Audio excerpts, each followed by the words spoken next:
Baiklah, selamat pagi ya. Eh, kita hari ini akan masuk ke dalam topik yang pertama dari mata kuliah riset operasi, yaitu linear programming ya. Nah, ini apa? eh, Bahan ini saya download ini ya. Ini kepunyaan Pak Rosihan Asmara ya. Sengaja saya tidak hilangkan ya, biar apa? eh, kita menghargai orang yang membuatnya. Bahan ini di-share di internet ya. Kalau di-share internet berarti kita boleh menggunakannya ya. Nah, saya juga ingin menyampaikan kepada saudara-saudara semua bahwa bahan kuliah kita itu banyak sekali ada di internet ya.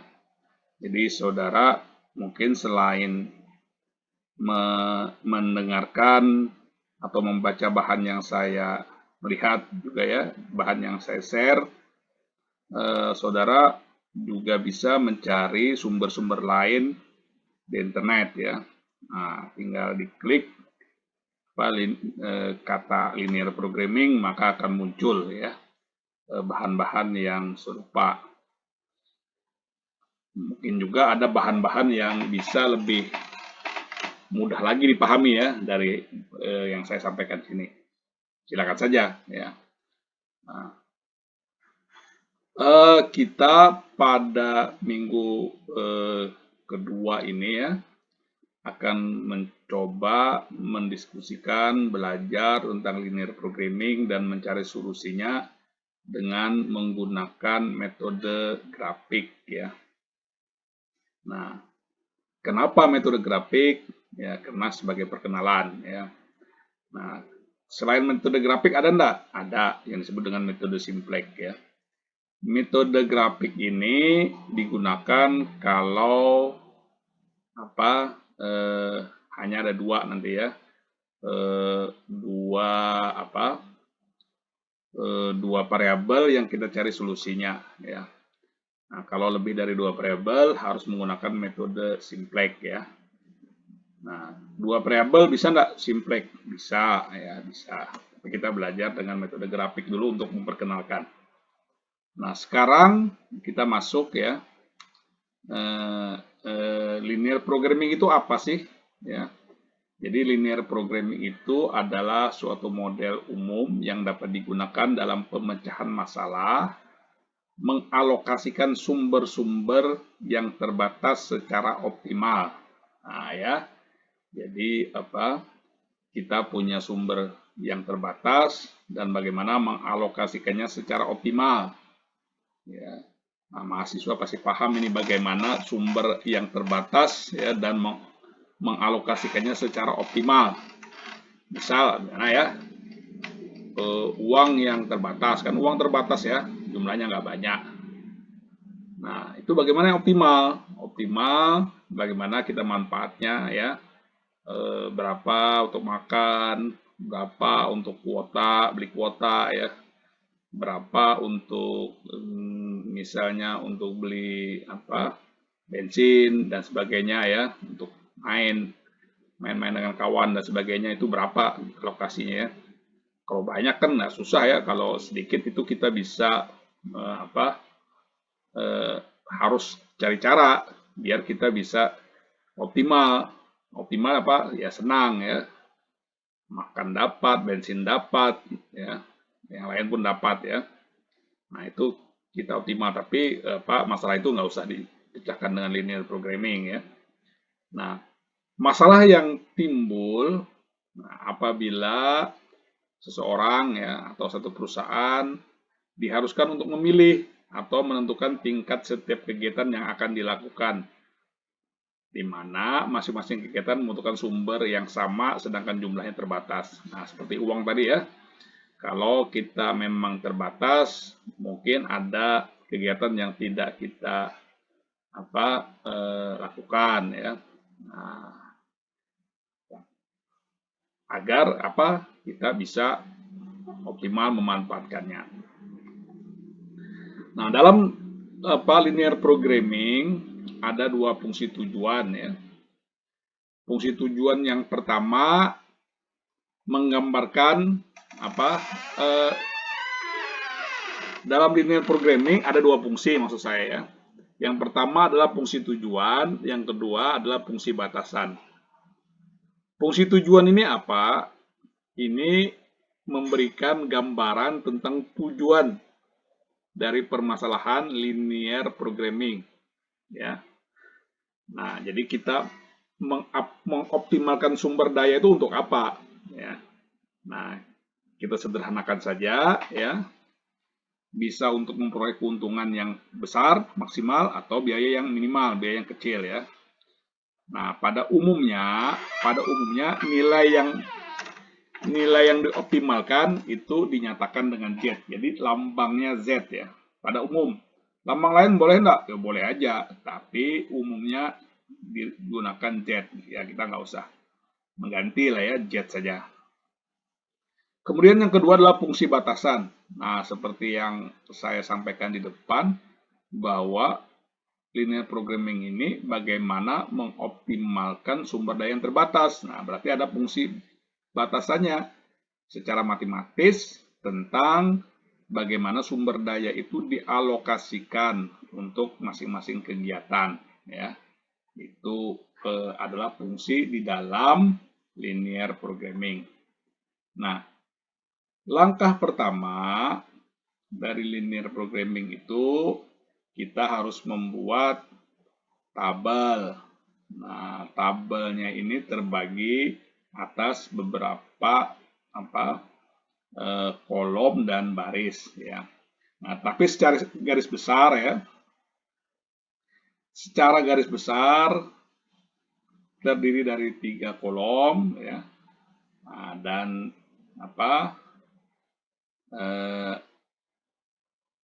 beberapa baris ya.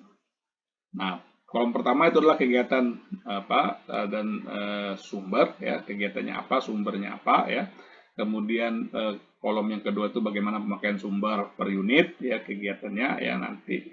Dan ketiga adalah kapasitas sumber ya. Kemudian baris yang paling bawah itu adalah nanti tingkat kegiatan. Nah, ya. Nanti saudara harus bisa menerjemahkan setiap permasalahan linear programming ke dalam bentuk tabel ini ya. Bingung ya? Nggak usah bingung. Nanti kita lihat contohnya biar tidak bingung ya.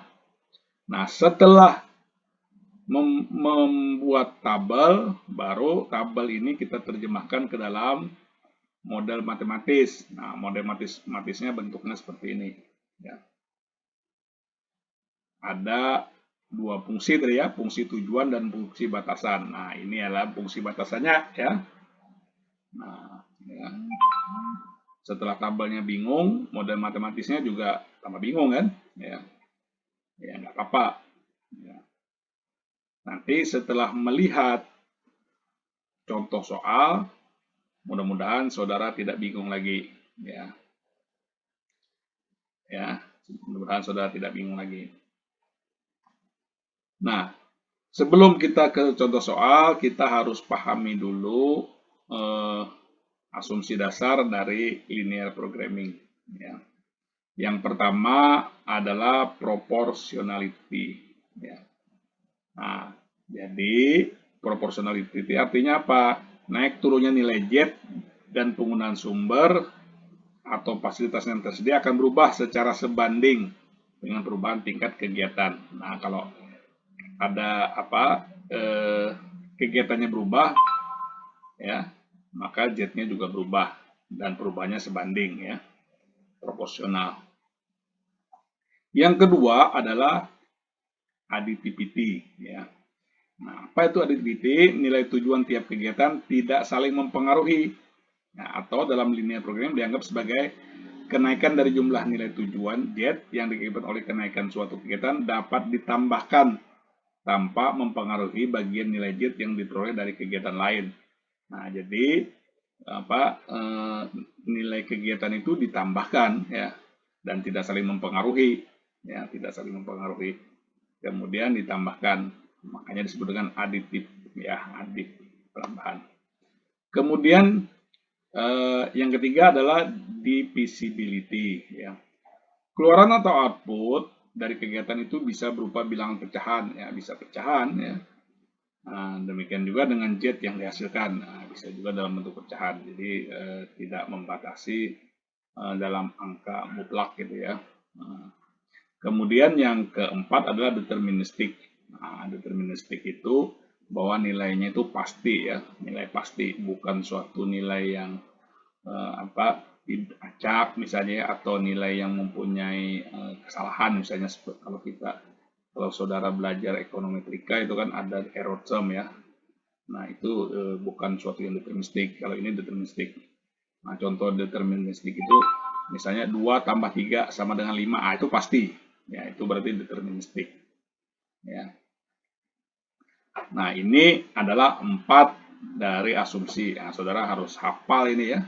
Asumsinya yang pertama adalah proportionality. Apa itu? Ini bisa dibaca. Kemudian yang kedua adalah additivity, yang ketiga divisibility, dan yang keempat adalah deterministik ya. Nah, selanjutnya kita coba untuk masuk ke contoh soal. Nah, ini adalah contoh soalnya.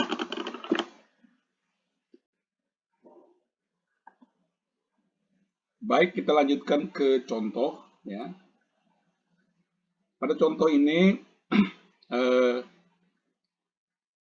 kita menggunakan produksi sepatu ya. Perusahaan sepatu, ada satu perusahaan ya, membuat 2 macam sepatu. Jadi sepatunya ada 2 jenis ya. Pertama, merek I1 dengan sol karet. Jadi I1 ini adalah merek sepatu dengan sol karet, dan merek I2 dengan sol kulit ya. Jadi perusahaannya satu ya, membuat 2 sepatu. Ada yang sepatunya sol karet dan ada sepatu yang sol kulit. Diperlukan 3 macam mesin ya. Jadi untuk membuat 2 sepatu ini ada 3 mesin ya. Mesin pertama membuat sol karet ya, untuk membuat sepatu yang solnya karet ya. Mesin 2 membuat sol kulit, dan mesin 3 membuat bagian atas ya, bagian atas sepatu kan ya, dan melakukan assembling bagian atas dengan sol. Jadi menggabungkan antara bagian atas dengan sol sepatunya ya. Setiap lusin sepatu merek I1 ya. Jadi untuk memproduksi satu lusin sepatu I1 tadi apa? Sol karet ya. Mula-mula dikerjakan di mesin 1. Ya, mesin 1 apa? Mesin membuat sol karet ya. Jadi sepatu yang sol karet tentu saja dibuat di mesin yang sol karet ya. Selama 2 jam. Jadi kalau kita ingin membuat satu lusin sepatu sol karet, itu membuat sol karetnya dimasukkan ke dalam mesin 1 itu lamanya 2 jam ya. Nah, setelah 2 jam maka ada satu lusin sol karet ya. Nah, kemudian tanpa melalui mesin 2 ya, tentu saja ya, karena mesin 2 ini kan membuat sol kulit ya, jadi nggak perlu masuk ke mesin 2 ya, langsung dikerjakan di mesin 3. Nah, jadi setelah masuk ke mesin 1 maka langsung masuk mesin 3. Gunanya untuk membuat bagian atas dan menggabungkan antara bagian atasnya itu dengan sol karetnya tadi ya. Nah, masuk ke mesin 3 itu selama 6 jam ya. Jadi kalau kita ingin membuat satu lusin sepatu dengan sol karet I1 ya, maka masuk di mesin 1 itu 2 jam, kemudian masuk mesin 3 selama 6 jam. Sedangkan untuk sepatu merek I2 sol apa? Sol kulit ya. Tidak diproses di mesin 1 ya, tentu saja ya, karena mesin 1 membuat sol karet. ya. Nah, untuk membuat satu lusin sepatu sol kulit ya I2, pertama kali dikerjakan di mesin 2 ya untuk membuat sol karetnya ya selama 3 jam. Kemudian di mesin 3 selama 5 jam ya.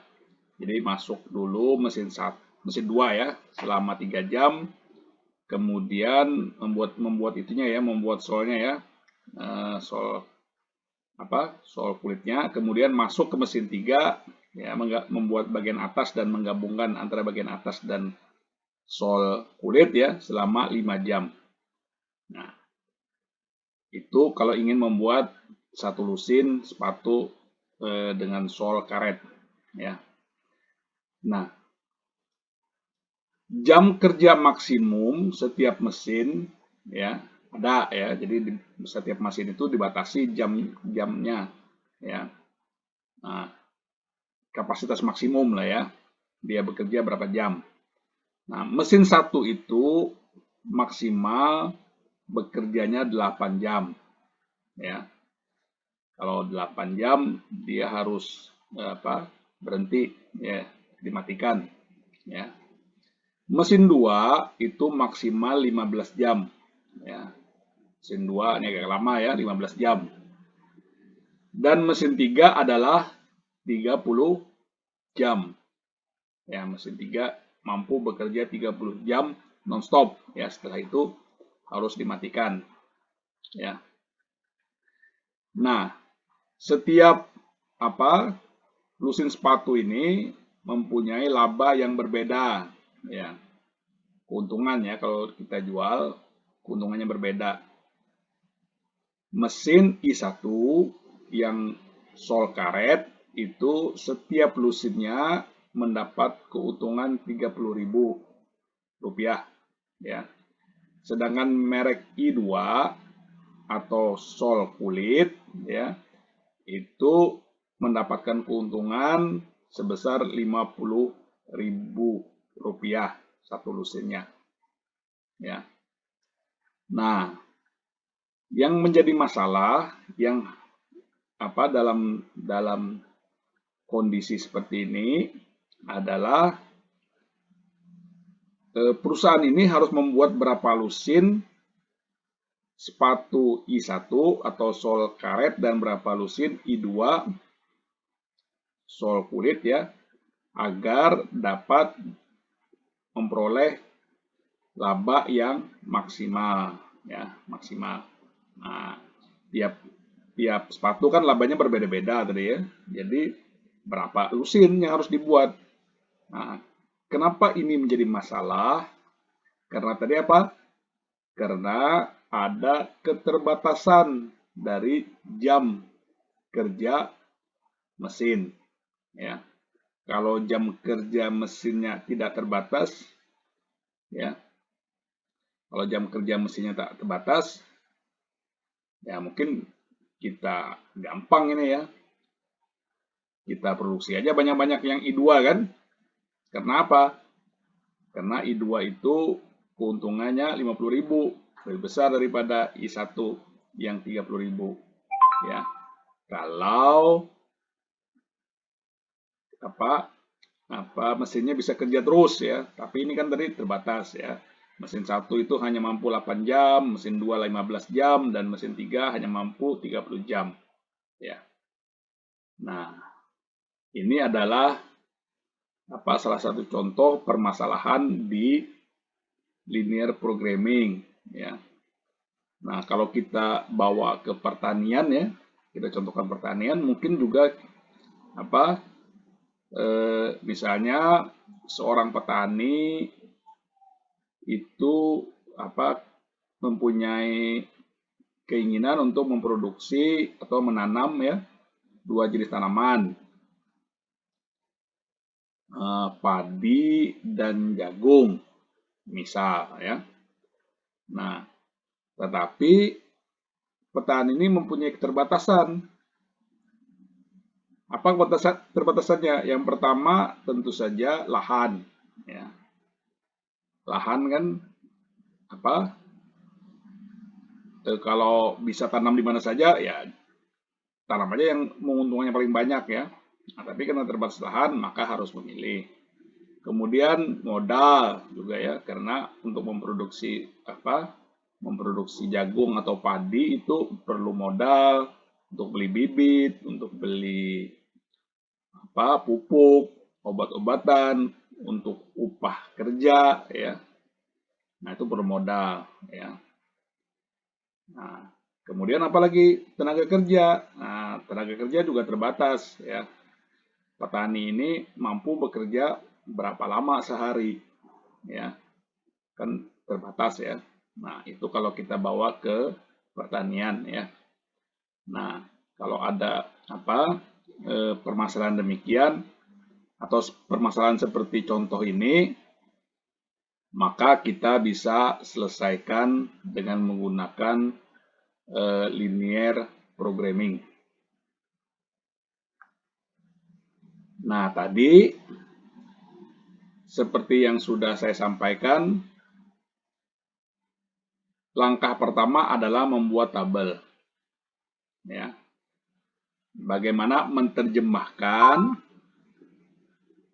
soal dalam bentuk cerita ini ya ke dalam tabel. Ya. Kenapa harus dibuat tabel? Karena kita akan menyelesaikan secara matematis ya. Nah, kita lihat ya. Mereknya ada dua tadi ya, I1 dan I2 ya. Nah, kemudian kenapa ada X1 dan X2? Nah, X1 dan X2 itu adalah berapa banyak nanti I1 yang diproduksi ya. X2 itu berapa banyak I2 yang diproduksi.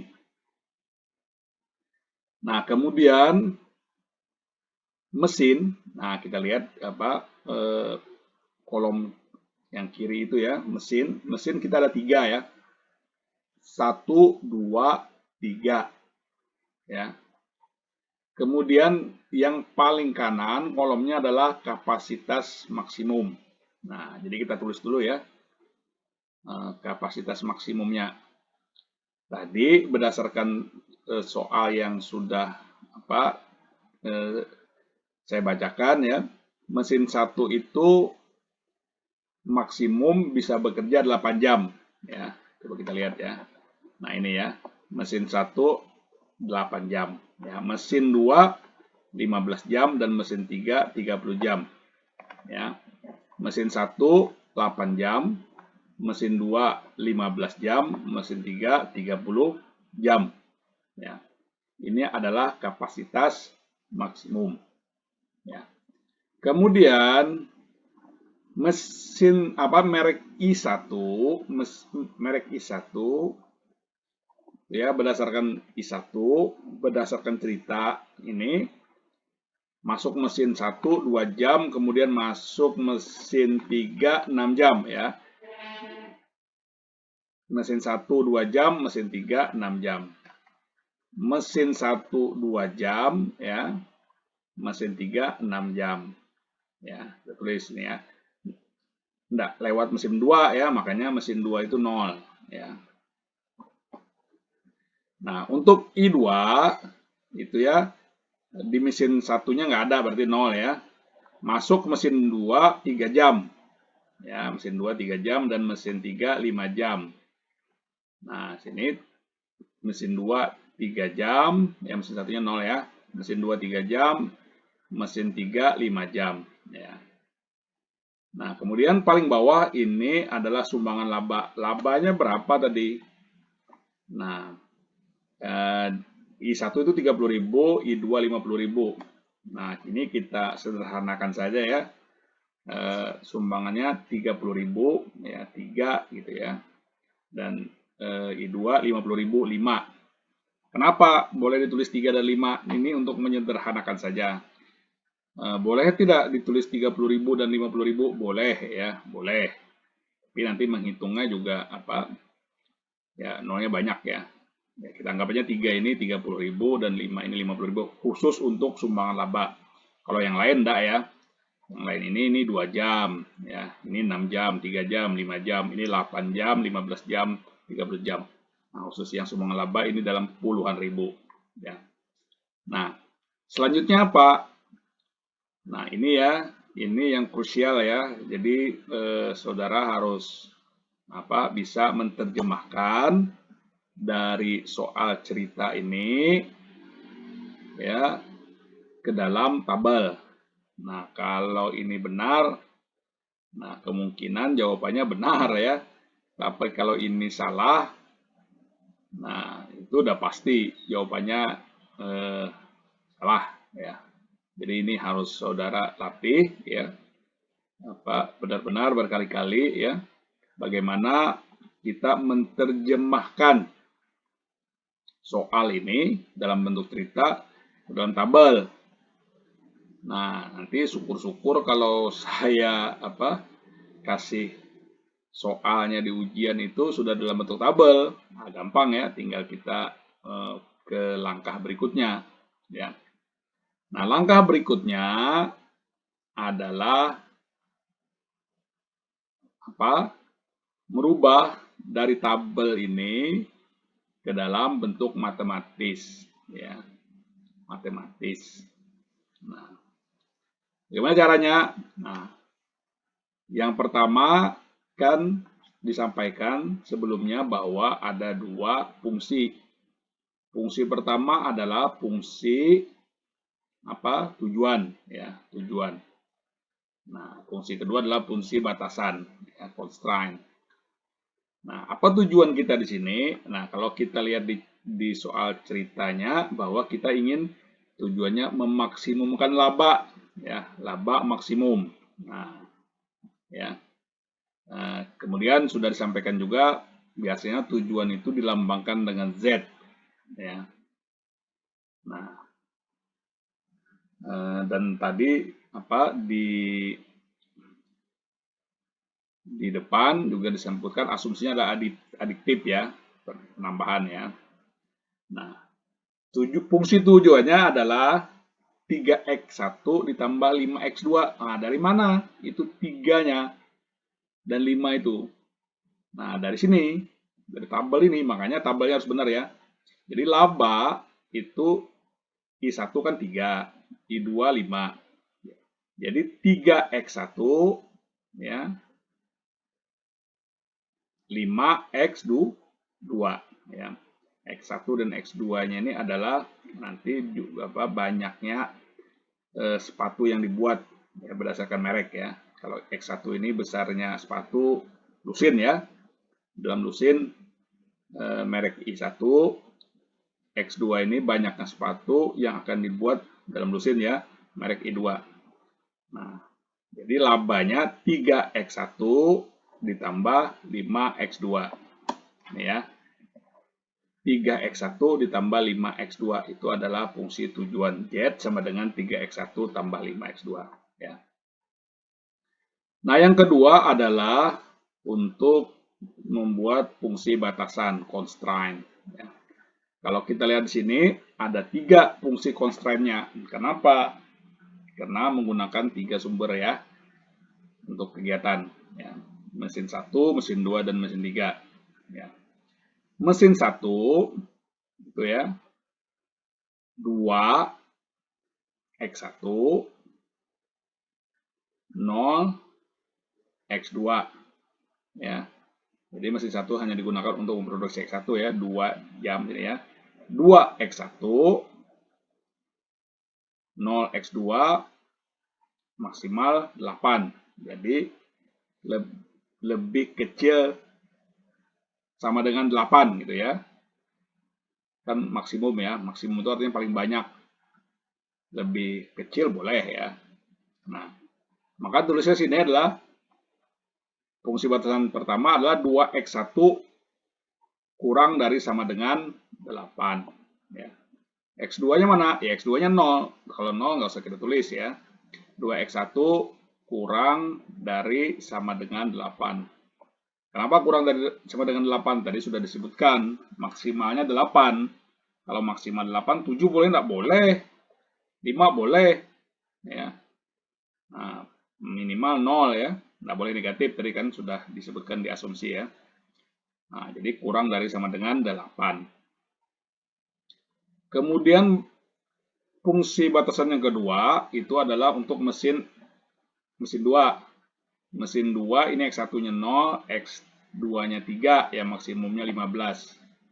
3X2 kurang dari sama dengan 15 ya. 3X2 kurang dari sama dengan 15. X1-nya mana? X1-nya 0, makanya tidak ditulis ya. 3X2 kurang dari sama dengan 15. Nah, kemudian kita juga menggunakan mesin 3. Mesin 3 itu apa? Untuk menggabungkan antara bagian atas dan bagian soalnya ya. Nah, ini dua-dua sepatu memakai ya.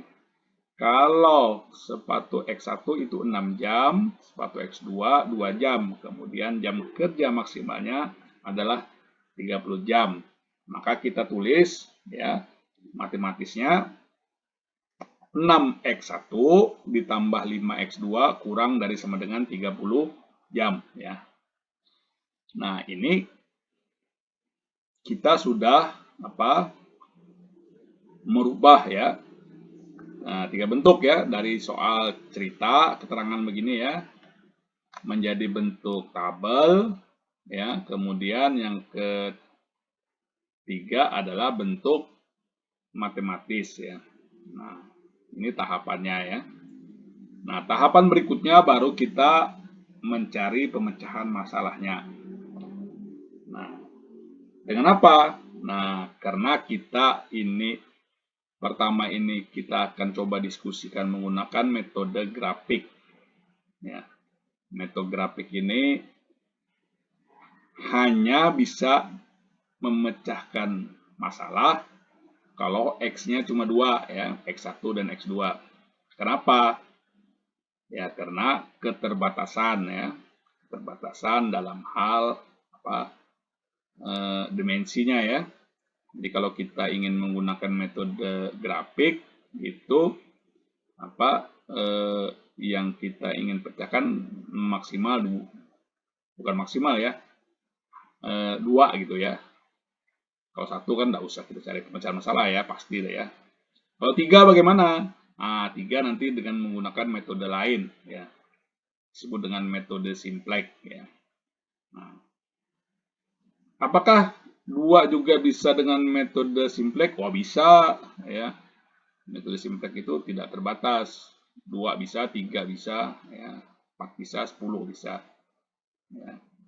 Nah, tetapi di awal ini sebagai perkenalan, 2 ini kita akan coba cari solusinya dengan menggunakan metode grafik. Ya. Nah, pertama kita lihat fungsi batasan ya. 2X1 kurang dari sama dengan 8. Nah ya, fungsi batasan pertama 2X1 kurang dari sama dengan 8. Nah, ini kita gambarkan grafiknya ya. Nah, 2X1 sama dengan 8, X1-nya berapa itu? 8 dibagi 2 ya. 4 ya, makanya di sini ada 4 ya. Nah, karena X1 sama dengan 4 ya, itu adalah garis lurus di sini ya. Ini 4 ditarik garis lurus ya. Ini adalah X1 sama dengan 4. Atau bisa juga 2X1 sama dengan 8 ya. Kalau di garis lurus sama dengan 8 ya, sama dengan. Nah, tadi dikatakan kurang dari ya, kurang dari. Nah, karena dia kurang dari, maka itu adalah daerah yang diarsir itu kuning ya. Ya, diarsir sampai ke X2. Kenapa? Karena di X2 itu X1-nya sama dengan 0 ya. Jadi 0 sampai 4 X1-nya. Dari mana? Dari 2X1 sama dengan 8, X1-nya sama dengan 4. 8 dibagi 2 tuh ya. Nah, oke, ini sudah ya. Jadi 2X1 kurang dari sama dengan 8 itu adalah yang diarsir warna kuning. Ya, warna kuning. Ya. Nah, 2x1 kurang dari 8 ya. X1-nya lebih dari 0, X2-nya juga lebih dari 0 ya. Kemudian, lebih besar dari 0 ya. Nah, yang kedua adalah 3x2, ini 2x1 kurang dari 8 tadi ya. Kurang dari sama dengan 8 ini ya. Kemudian, yang kedua adalah 3x2 kurang dari 15 ya. Kita bisa sederhanakan menjadi 3x2 sama dengan 15, x2-nya adalah 15 bagi 3 itu 5. Nah, makanya ditulis 5 situ ya.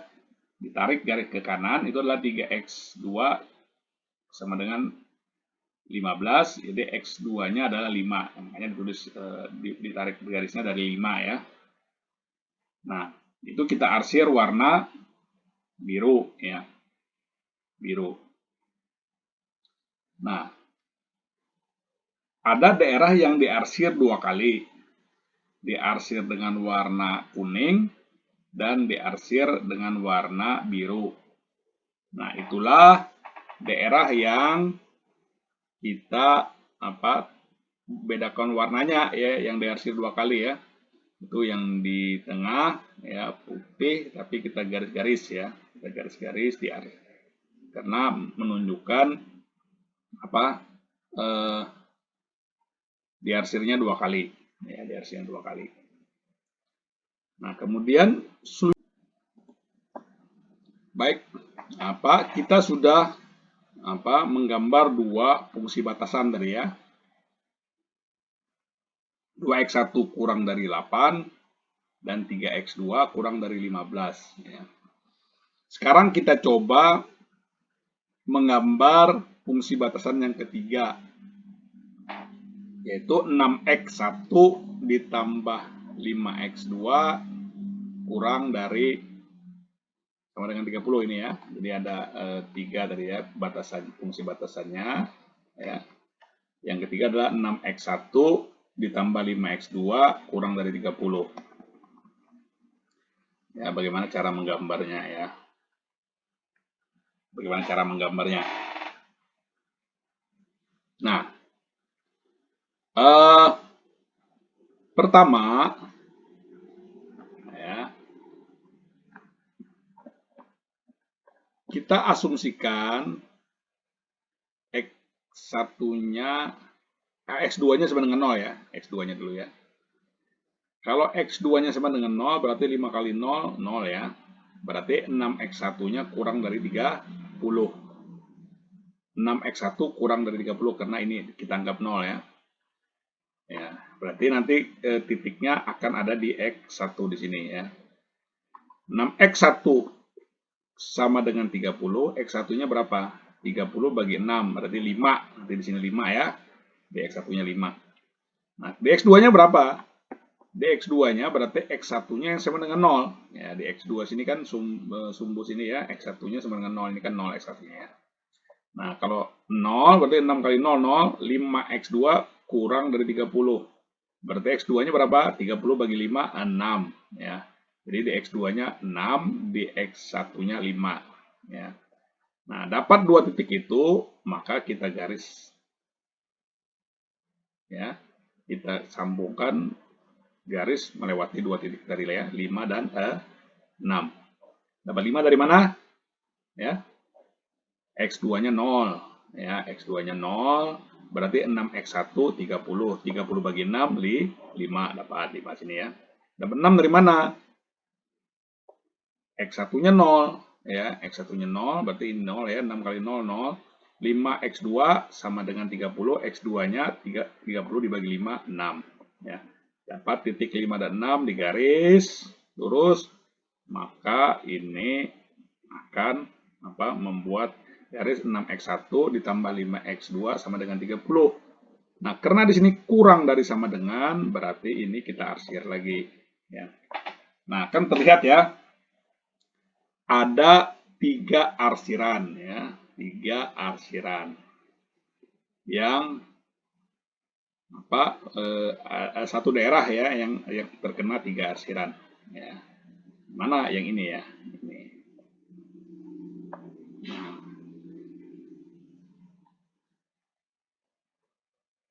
solusi dari masalah ini adalah corner solution. Corner solution itu apa? Solusinya berada di pojok ya. Nah, pojok itu mana? Ini 0 ya, pojok. Terus 4. Kalau 4 bukan 5, ya karena 5 di sini, yang ini yang hitam ini cuma 2 kali arsirannya. Yang hitam dan yang biru ya.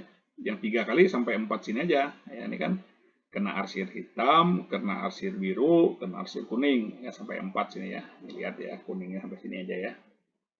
Nah, jadi 4 sini. Kemudian mana lagi? Nah, ini titik ini. Nah, titik ini belum tahu, nanti kita cari ya. Ya. Ini berapa? Kemudian titik ini. Ya. Kenapa di sini? Kenapa bukan 6? Karena biru juga sampai sini aja. Kalau ke 6 ini tidak kena arsir biru. Nah, tidak 3 kali ya. Jadi di sini titiknya ya. Kemudian titik berikutnya di sini. Jadi ada 1, 2, 3, 4, 5. 5 titik kemungkinan ya. Kemungkinan solusinya di 5 titik tersebut. Nah, ini disebut dengan daerah visible ya. Visible itu memungkinkan, yang mungkin ya. Di luar daerah ini tidak mungkin. Nah, bisa titik A, B, C, D dan 0 O ya. Jadi ada 4 titik mungkin ya. Nah, sekarang kita mencari dengan fungsi tujuan, ya, menggambar fungsi tujuan. Nah, ini kita bisa gambarkan ya, 10x1 ditambah 5x2 ini bisa seperti ini gambarnya ya. Nah, kita cari apa mana yang paling yang kena ya, yang kena apa menyentuh satu titik. Nah, tetapi itu apa agak memakan waktu ya, dan kita cari aja dengan menggunakan apa metode lain ya, metode lain. Nah, membandingkan nilai Z dari tiap-tiap titik ini ya, itu yang apa yang metode lain. Nah, Z-nya adalah 3x1 ditambah 5x2 ya, ingat tadi ya, dari depan tadi ya. Nah, sekarang pada titik A di sini ya, Z-nya adalah X1-nya 4 ya. 3 kali 4 ya. X2-nya 0. Kan 0 sini kan. X2-nya nggak ada. 5 kali 0 ya. 3 kali 4 ditambah 5 kali 0, 0. Maka di sini nilai Z-nya di titik A ini adalah 12. Ya. Nah, kemudian titik B. Nah, kita cari dulu titik B ini berapa sih? Ya. X1-nya jelas 4 ya. Ini 4 ya. X2-nya berapa? Ya. Nah, caranya adalah dengan mensubstitusikan 4 ini ke X1 ya. 6 kali X1 ditambah 5 kali X2 sama dengan 30. X1-nya kita ganti dengan 4 ini ya. Nih. Karena sedikit kita tahu bahwa X1-nya 4. 6 kali 4 ditambah 5 kali X2 sama dengan 30. 6 kali 4 ini 24 ya. Nah, 5x2 sama dengan 30 dikurang 24. 30 kurang 24 berapa? 6 ya. Nah, 5x2 sama dengan 6. X2-nya berapa? X2-nya, nah, 30 kurang 24 bagi 5. X2-nya adalah 6 dibagi 5. 6 per 5. Ya. 6 per 5. Nah, dari apa X-nya 4, kemudian X1-nya 4, X2-nya 6 per 5, kita masukkan ke Z-nya nih ya. 3 kali X1, 3 kali 4 ya, ditambah 5 kali X2, X2-nya 6 per 5, 3 ditambah dikali 4 ditambah 5 kali 6 per 5 gitu ya, ini 12 ya, 12 ditambah 6, 5 kali 6 per 5 itu kan 6 ya, 5 bagi 5 1, 6 bagi 1 6 ya. 6 ditambah 12 18. Jadi di sini di titik B ini Z-nya adalah 18. Kemudian di titik C ya, sama seperti tadi ya. C ini kan kita tahu ya bahwa X2-nya 5 nih. Ya. X1-nya berapa? X1-nya di sinilah. Nah, cuma kita belum tahu berapa. Nah, tinggal kita masukkan ya nilai X1, X2-nya 5 ya. Nah, X2 di sini 5 ya. 5 kali 6 5 kali 5 ya, ini 5 ya. 5 kali 5 25. Ya. 5 kali 5 25. 6X1 sama dengan 30 dikurang 25. 30 kurang 25, 5 ya. Jadi 6X1 sama dengan 5 ya. X1-nya berapa? X1-nya 5 per 6 nih ya. X1-nya 5 per 6. Kita masukkan nilai X1 dan X2 ini ke dalam fungsi Z ya.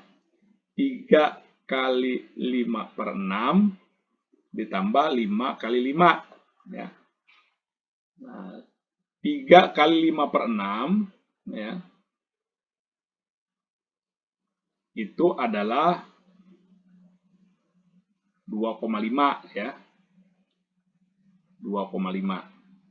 3 kali 5 per 6 ya. Ini 2,5 ya.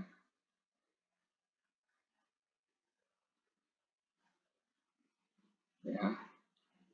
Kemudian 5 kali 5 25.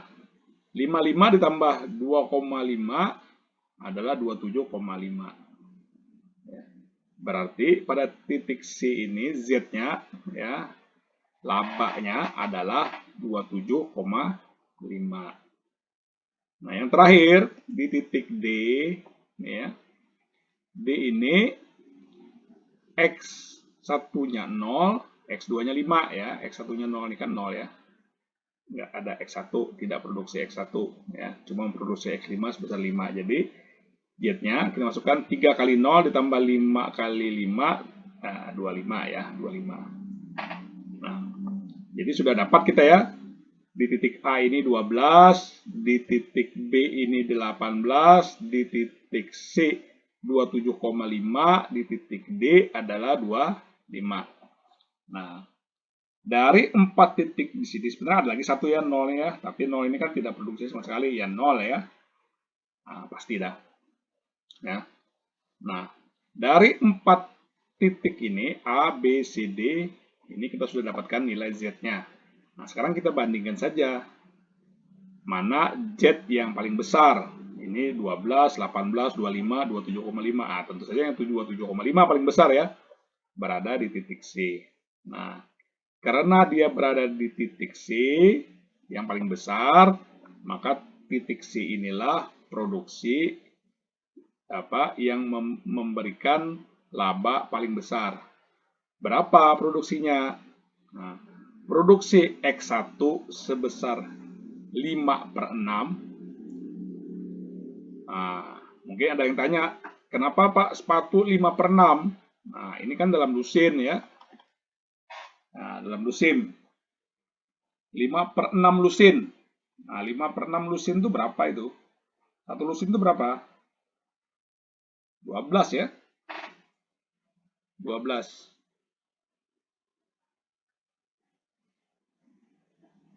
Berarti 5 per 6 lusin berapa itu? Ya.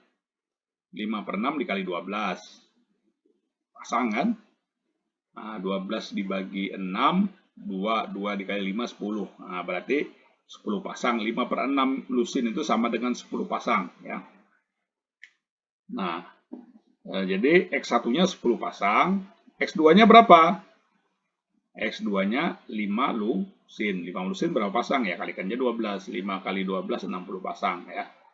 Nah, jadi memproduksi sepatu sebesar I1-nya ya, sebesar 5 per 6 lusin atau 10 pasang, memproduksi X2-nya ya, I2-nya sebesar 5 pasang ya, atau 5 lusin ya, atau 60 pasang. Nah, itulah solusi yang ingin dicari ya. Nah, solusi yang ingin dicari tadi ya. Jadi kita mencari nilai yang paling besar. Nah, sampai di sini dulu ya kuliah kita ya. Nanti kita akan lanjutkan ya. Nah, ini nanti akan saya berikan contoh soal. Nah, tolonglah untuk dikerjakan ya. Dikerjakan. Minggu depan saya akan berikan tugas untuk linear programming dengan menggunakan grafik ya. Nah, kalau ada yang belum jelas dengan penjelasan ini, nah nanti bagian mana yang tidak jelasnya di komen ya, berikan komentar pada simple ya, jangan pakai WA ya, pakai simple saja supaya teman-teman yang lain juga melihat ya, dan saya bisa menjelaskan lagi pada bagian-bagian yang dianggap masih belum dipahami. Ya, demikian ya, mudah-mudahan ini mudah dipahami dan dapat dimengerti ya. Demikian saja ya. Nah, sampai jumpa di minggu depan ya. Selamat belajar.